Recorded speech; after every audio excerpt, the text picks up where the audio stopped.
What's going on, everybody? Welcome to Brutal Planet Comics. I'm your host, Dre the Brute Daniels, and welcome to another episode of the Indie Corner, when I sit down with everyone from the indies community, writers, artists, producers, directors. Doesn't matter if you're in the game, I want to talk to you.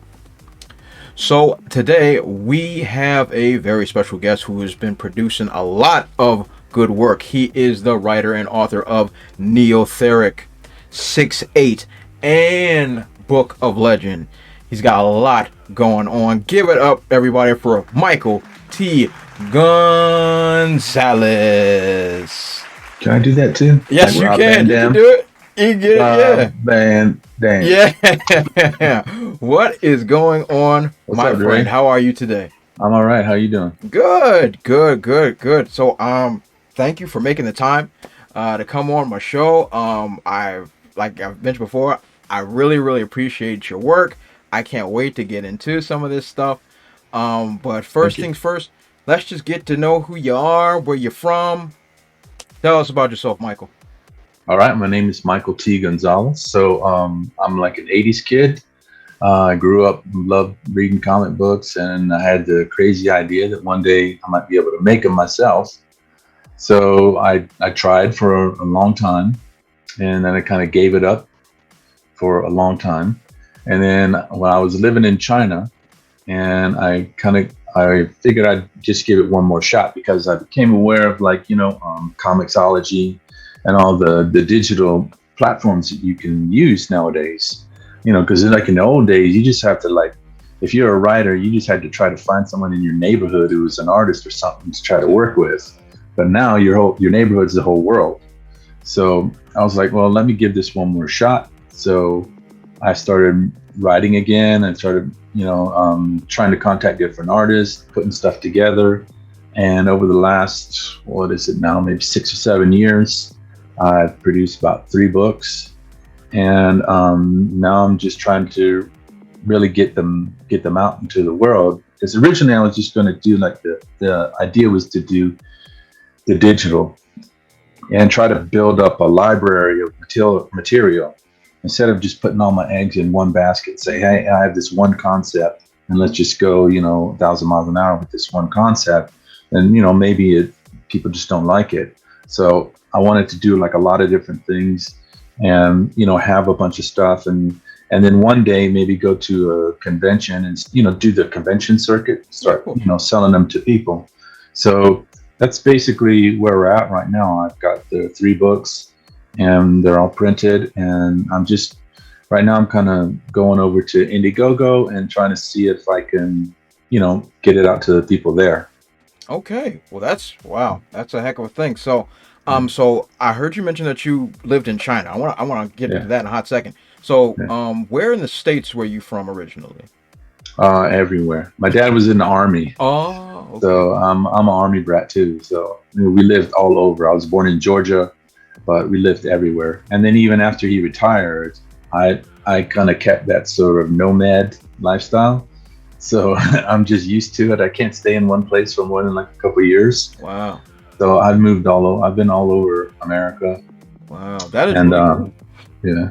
That's really cool. So you're in the States for how long before you went to China? I went to China when I was in my late 20s. Okay. So I used to be, well, I still am, but I'm not working now, but I used to be a motorcycle mechanic. Oh. So I worked on motorcycles, jet skis, ATVs, all that kind of stuff. And when growing up, I was always interested in Eastern culture, especially Japan. So when I went to school, MMI is down in Orlando, and my goal was really to go to Japan one day and be able to work on bikes there. Wow. Okay. That didn't quite work out, but when I was just looking at stuff, I got an opportunity to go work for a company in Hong Kong, but they also had operations in mainland China. So I just applied for the job, and they gave me a ticket to go over there for like a week, and just to see how everything was. And so I went there. There was a race that weekend when I went, and I got to see how everything went. And I was like, yeah, let's do this. So I just went over. They offered me the job. I got rid of everything that I had. I gifted my comic book collection to my nephew. Oh no, And not the collection. yeah, Not the collection. yeah, yeah, he still has it, like just sitting in the closet because he never got into it, Oh wow. But it's still there. But so yeah, so I went over to China and I was there for about 10 years. Okay. Met my wife there. And we lived in a bunch of different places in China and Taiwan, Hong Kong and stuff. But eventually we came back to America mainly because of my daughter's education. Gotcha. Education system over there is really bad. Okay. It's, the normal public schools aren't very good. And if you send your kid, you can send your kid to like they call international school. Yeah. And it's like as much as an Ivy League school here in America. Wow. I mean, tuition. It's like ridiculous, like 20-something thousand US dollars. Oh my goodness. And you're talking about elementary school. Yeah. So we were like, time to make a move. Yeah, it ain't gonna work. I ain't got that kind of money. Yeah. All right. So, All right. But that's cool. That's a heck of a journey. So let's talk Yeah. about your comic journey a little bit. So you mentioned earlier in your intro, like most of us, we start off as fans.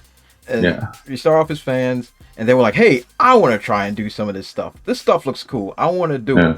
So how did we get from being a fan to being part of the industry? Well, I don't know if I'm part of the industry yet. I'm still aspiring to that. Yeah. But there's always the grind. The grind. Yeah. If you're in the indies, it's always going to be the grind. Yeah. That's always going to be the push. I don't know. It's just, I mean, I loved reading anything when I was a kid. So I would read. I was like at, I think like a third grade level before I even started kindergarten because I just read all the time. Same. Yeah. Because, I would read anything. But comic books were special because you had the words and pictures together. And it was fairly cheap. And you could like roll it up and put it in your pocket and take it with you, anywhere. So those were the days, Oh, yeah. So it was just, for me, it was like just a real escape. And I really loved that escape.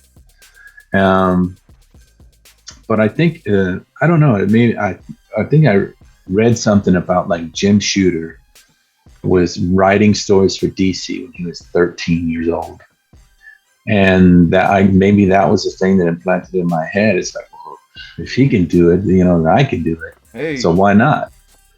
So that might have been the impetus for me. Like, yeah, I'm gonna start writing too. It's not just consuming, but actually, putting stuff out myself. So I think I've got ideas that are just as good as the stuff that other people are doing.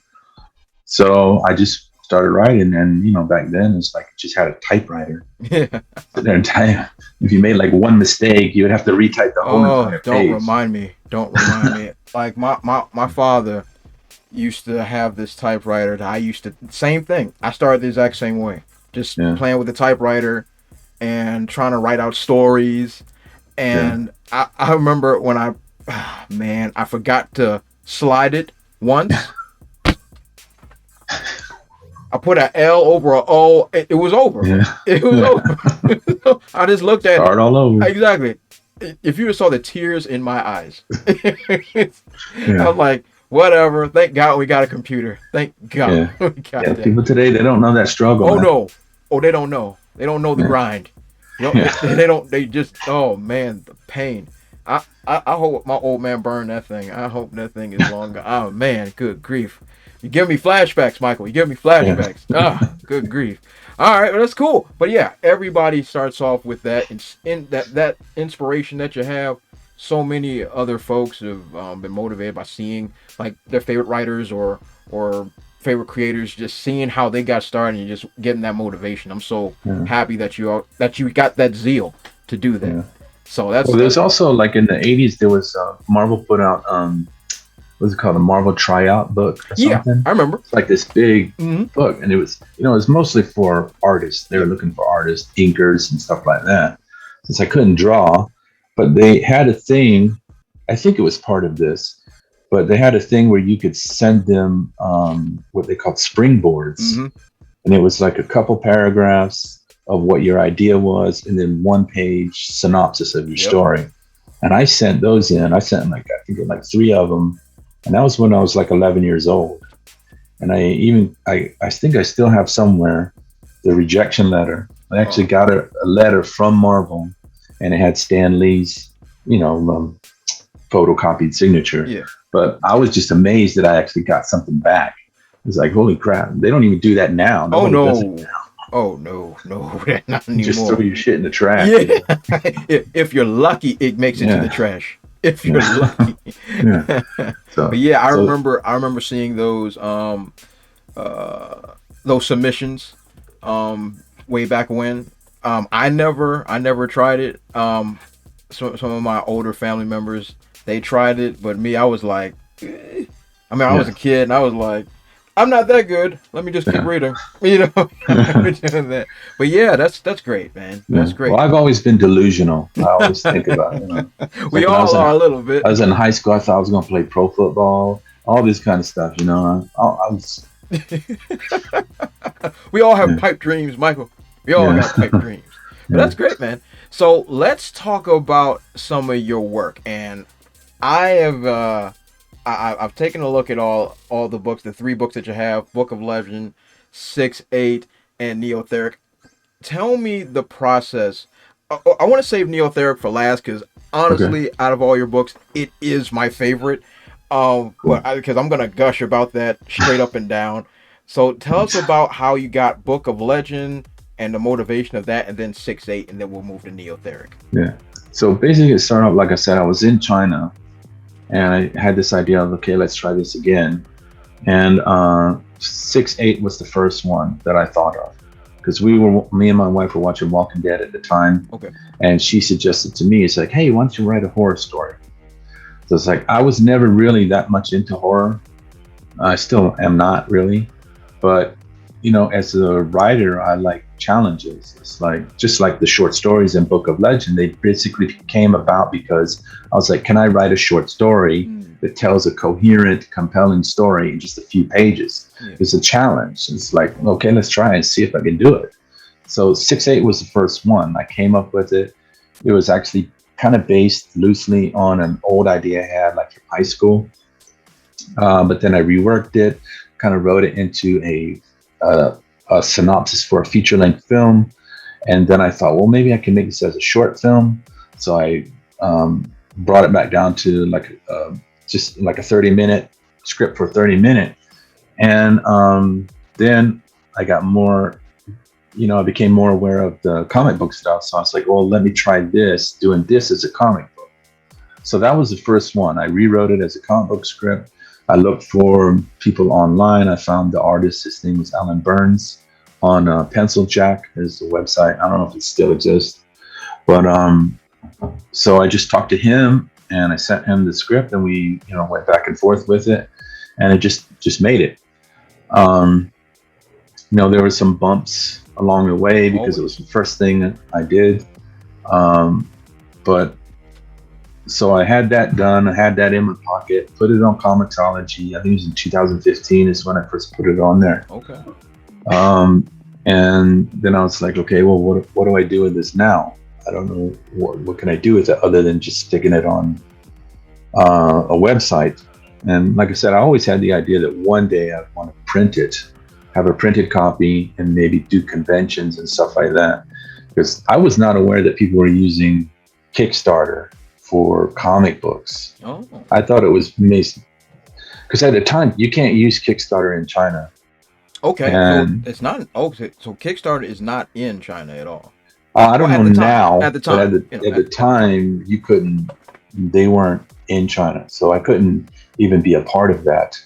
But like I said, it's like I didn't even realize that people would use Kickstarter for something like this. I thought it was mostly like for tech stuff, like whatever, like a new Segway, and then people would, get that kind of stuff.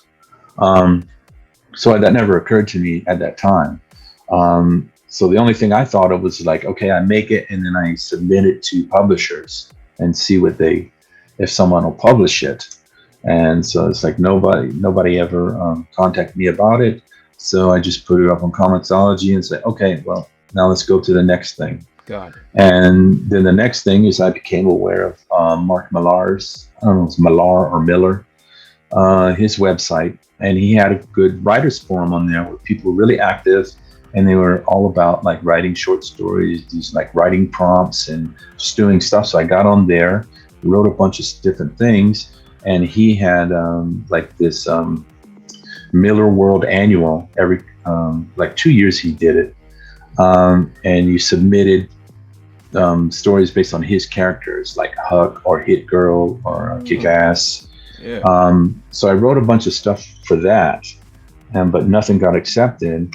And I was like, well, maybe I could just rework these as my own characters and write a bunch of short stories. Good call. So I did. So in Book of Legend, you'll see like there's one story that was originally a Huck story, and there was one that was originally a Hit Girl story. I just reworked them, made them as my own characters, and just put together a bunch of short stories. Then I put that on Comixology as an anthology. So I was just writing. It's just, I got to write, if you want to be a writer, you got to write. Absolutely. So just writing and trying different things, and then kind of figuring out what I was going to do with them later. So I did 6-8. I wrote the stories I made the stories in Book of Legend and put them all digitally. And Book of Legend, the original, the ones that are digital on Comixology are black and white. They're not in color. Ah, okay. So it wasn't until later I met a guy on Twitter. He goes by the name of Ace Wheelie. And he offered to do the coloring for me because he saw some of the stuff I was putting up on there. And he's like, hey, I'd like to color this. And I was like, man, I don't have enough money to pay you to do all of these. And he was like, well, I'll give you a discount. I really like these stories. I want to help you out. So I have to give a shout out to him. Nice. He really helped. If it wasn't for him. What was his name? He goes by the name of Ace Wheelie. Ace Wheelie. He's on the, he's in, his name's in the book and everything. Dope. He's on Facebook and Twitter and stuff, and he still colors. So if anybody's looking for a colorist, check him out. He's really good. Okay. Yeah, he's a good guy. So because of him, I was able to get all these stories colored and everything. And then I figured, okay, so several years go by, we come back to America, and I'm thinking again, like, well, what can I do? I was on Twitter trying to promote stuff, trying to get stuff done. Nothing was really happening. So I was like, but like I said, I'm delusional, kind of stubborn. I'm like, well, I'm not going to give this up yet. Yeah. I need to keep trying because I had already given this up several times before. But there's always coming back. I'm like, whoa, what's his face in Godfathers? And they keep pulling me back in. Yep. They keep pulling me back. Every time I think I'm out. Yeah. So I was like, I can't give this up. Let's keep trying to figure out what I can do. So and at that time also I had done Neotheric, but originally it was going to be just a proposal. So I had found the artist Dave Mims, and we did like character designs and did like the first, I don't know, it was like 8 pages or something of the first book. And then I sent that out, and but nobody ever replied. So I'm like, well, okay, again, it's like, well, what am I going to do with this? I've already done this much work to it. I've already spent this much money. Might as well just make it. Yeah. Go all in. So I was like, Dave, okay, let's just make this. So we did, and but he kind of ghosted me like halfway through. Oh. So I had to find another artist, and that's Andre Portilla. So you see the book has very distinct art styles, like halfway through it switches over. And unfortunately there was nothing I could do about that. Yeah, I did notice that, and I saw how the credits were worked out. I was like, before I even looked at how the credits were, I was like, hey, these are 2 different artists. And I got the vibe. I mean, but it all still came together really, really well. It's unfortunate because obviously, I mean, I like Dave's artwork. I think it's really great, and I think it's fit the concept really well. But obviously, if a guy just like leaves you hanging, I'm not going to just let it die there. So I had to find somebody else, and Andre was really good. He was able to finish like the last 2 books really quickly. It only took him about like 4 months for about each book. And so I got that finished, and then so I've got all this stuff. I've got all this material. It's all digital. So now, what am I going to do with it? So that's when I figured I'll take some tax return money, and there's a couple of well now, especially now, but even just a few years ago, there's I found like some printers in the USA where you can get low print runs, Mm-hmm. but not ridiculously priced. I can actually afford to do. So I did like 100 copies of Neotheric, and it cost me a little less than $1,000. So they're about like $7 or $8 a piece when I factor in the shipping and everything Yeah. to print them. So I was like, okay, well, I'll just take some tax return money and just do it so that I have something in my hand. And if nothing works out, like online, if I can't get with the Kickstarter and go or whatever, I can still go to, like I was saying before, conventions later and try to sell them that way. Um, yeah, so that was kind of just my Yeah. thinking as I'm going along.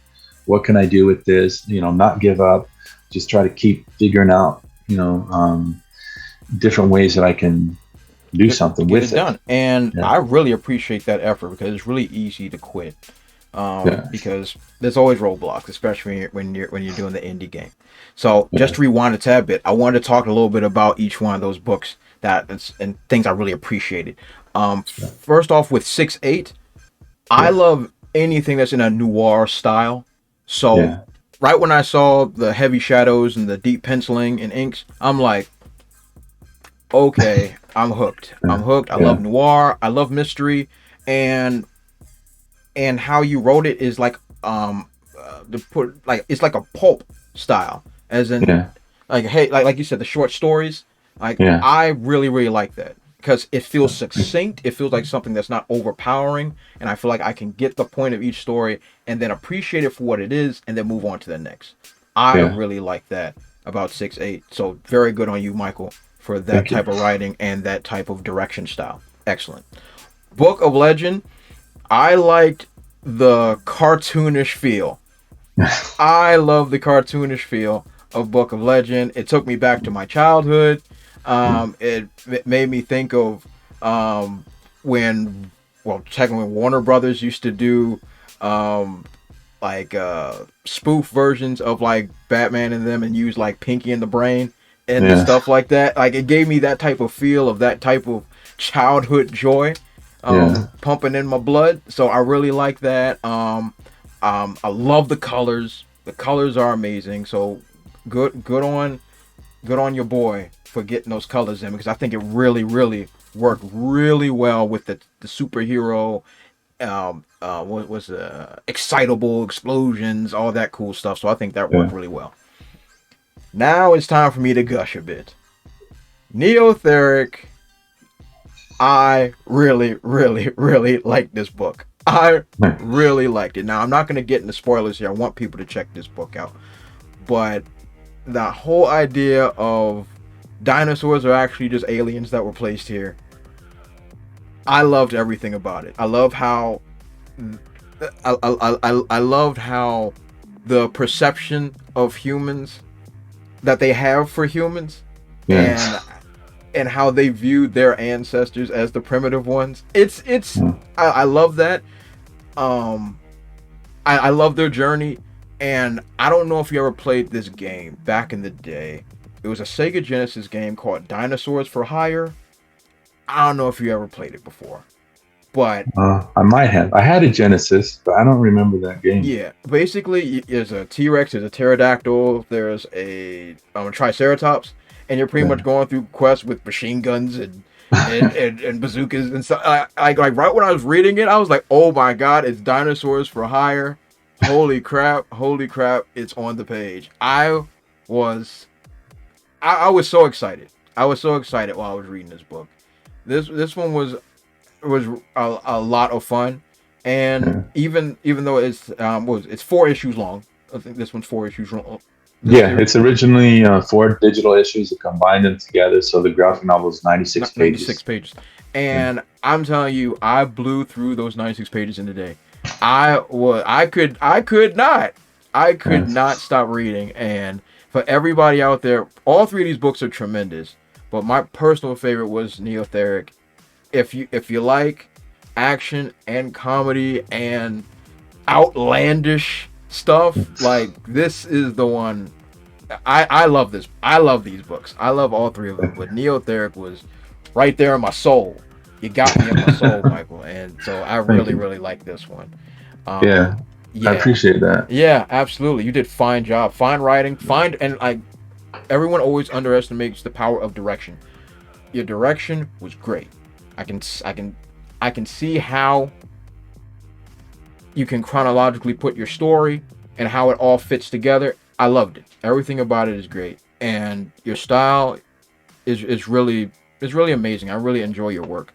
Thank you very much. And I'm so glad that you're putting it back out there for prints and getting things ripping and running. I'm so happy to see that.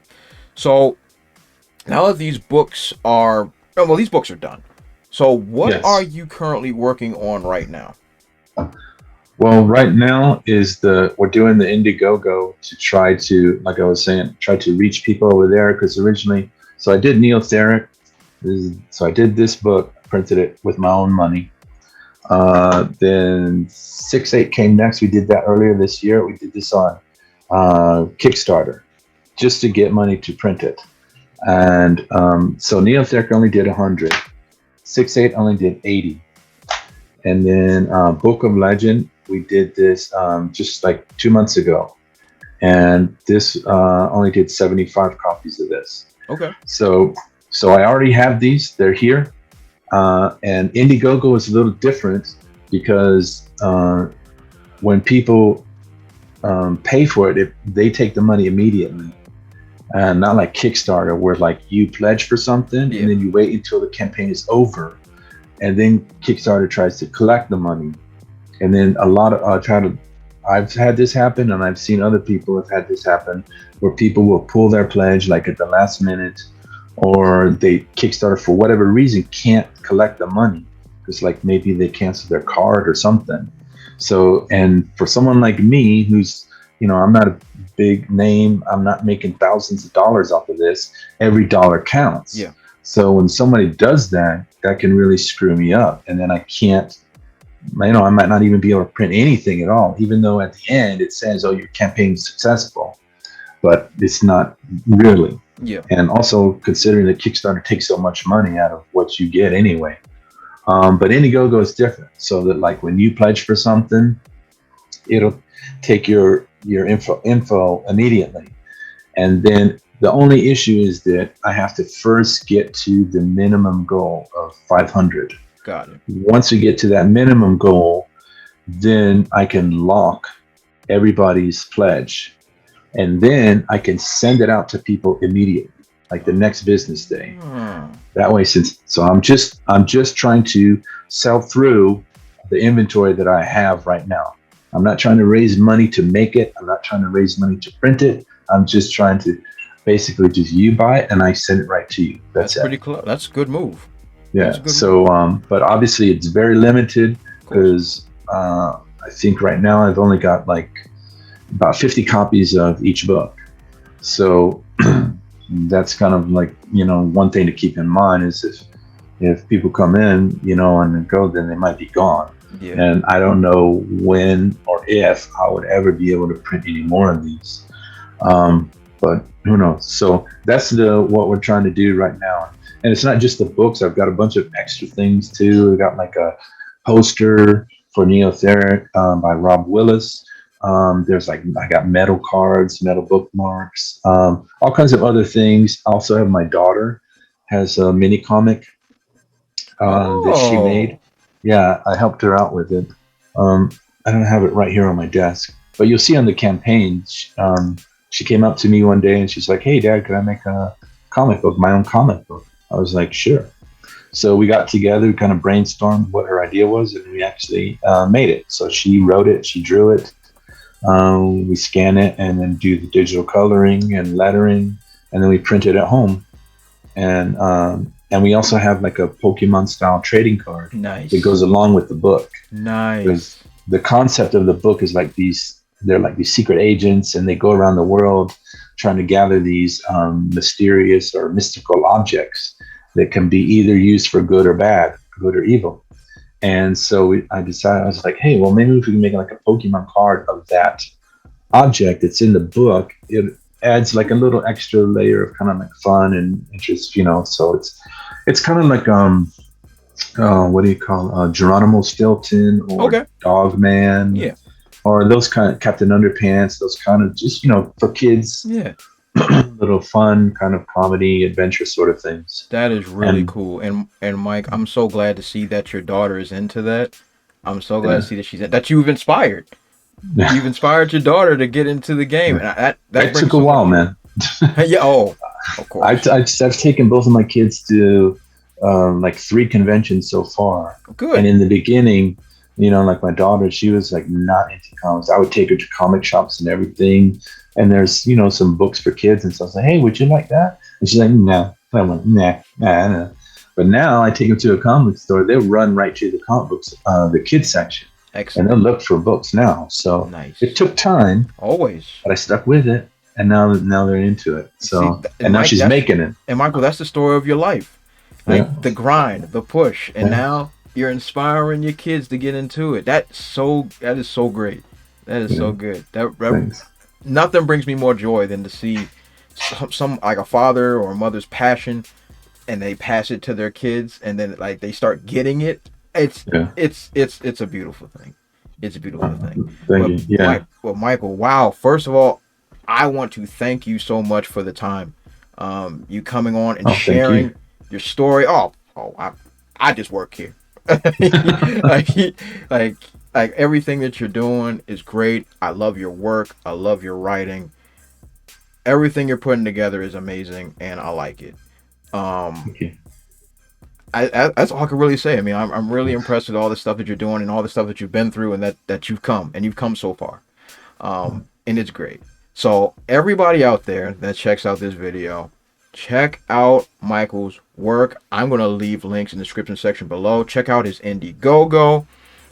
Follow him on whatever social media platforms he has. I know he has his Facebook links and some other things. I'll leave them all in the description section below.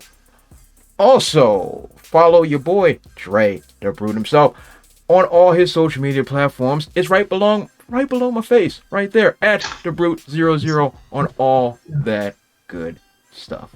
So this has been the Indie Corner. I once again am Dre the Brute Daniels, and I will catch you all next time. Also, if you want to support my channel, check out spinwiz.com or download the Spinwiz app and check out my comic series Trouble. It was written with a lot of love, and it was definitely my favorite comic series to write. I've also written it in English and in Spanish, so whatever floats your boat, I got it for you. Thanks again, and check it out.